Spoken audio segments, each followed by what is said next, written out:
You good? Sting this week. So Sting this week revealed why he left WWE. He revealed that he wanted a last hurrah to be against the Undertaker. He wanted one more match as a kind of like his going away match to be with the Undertaker in WWE, and says that one of the reasons he left WWE was that he realized that this match was not going to happen. Speaking with Sports Illustrated, Sting said, "quote I wanted that to happen. I was very clear publicly. I was very clear with WWE as well. I wanted my last hurrah against Taker. For whatever reason, it just never materialized." He went on to say, "To this day, I don't know why. Maybe Taker never wanted to work with me. I have no idea. I mean, I have good conversations with Taker. We've always gotten along. I don't know why the match never happened, but it should have happened." Just to put a bow on this, he would end by saying, "Because it wasn't going to happen, I knew it. That wasn't really the only reason why I left WWE, but it's one of the reasons why I left, and I wanted that last match." So, Trevor, this was big. Sting basically revealed here that he went to WWE and assuming Undertaker multiple times, saying, "Hey, I'm clear to wrestle.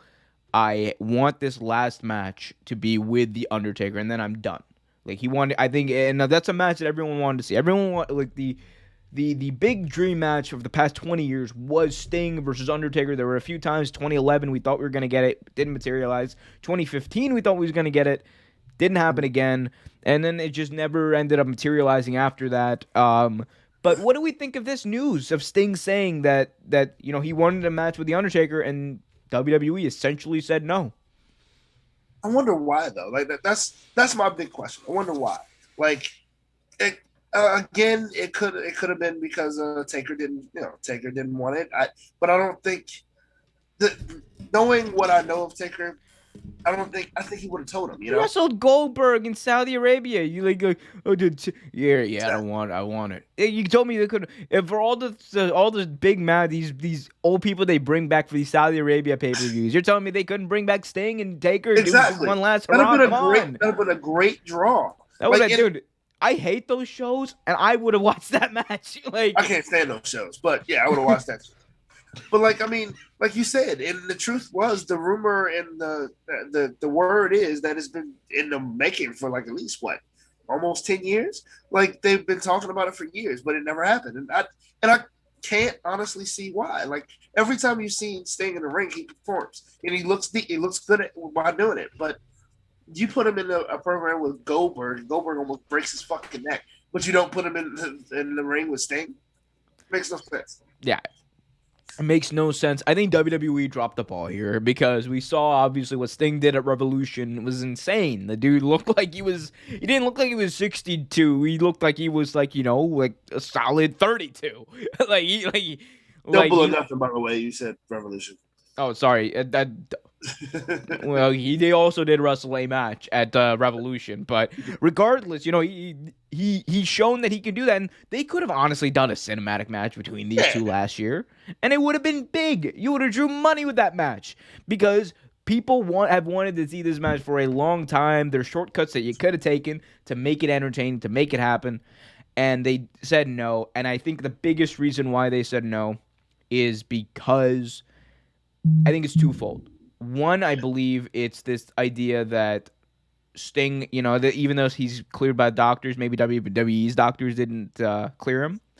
And that's possibly why, because WWE likes to get clearance from their own doctors for this kind of stuff. And, I think that could have been a pitfall there. The other thing that might play into this is we know how Vince McMahon feels about outside entities coming in. Right. We know how he feels.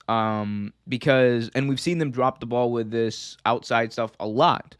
Go back to Sting's initial run with WWE in 2014. He comes in, does his vigilante gimmick, and he jobs to Triple H. He jobs to Seth Rollins, and he's out. He's done. That wasn't I think the best you could probably do with that situation. I think we can all agree. And even the so much as putting the vigilante character name in front of him. He's not the icon. No, goddamn pal. He's the vigilante. He's coming back to avenge WCW 15 years later. But Yeah, and then they put him with the NWO at WrestleMania, even though that doesn't make any sense. I didn't like that. I didn't like that. And I think that's possibly why they might have said no to this, because they know that fans might want it, but it's also like they don't see it. I genuinely believe there's part of Vince who just doesn't see it. He doesn't see this match, being the draw that it is. He doesn't see this match being as important as it could have been. And the sad part is, I think the book's closed now. We're never going to see this match. It's No. not going to happen. And the fact that there were now in the era of the pandemic, there were ways to do it, especially with cinematic matches. The fact that it's not going to happen, it's kind of sad. Thanks for watching this video from Real Take Sports Talk. Remember to like, share, subscribe, hit that notification bell so you get notified whenever a new video is released. Also, remember to check out our live show every single Thursday at 8 p.m. right here on the YouTube channel. And remember, keep it real.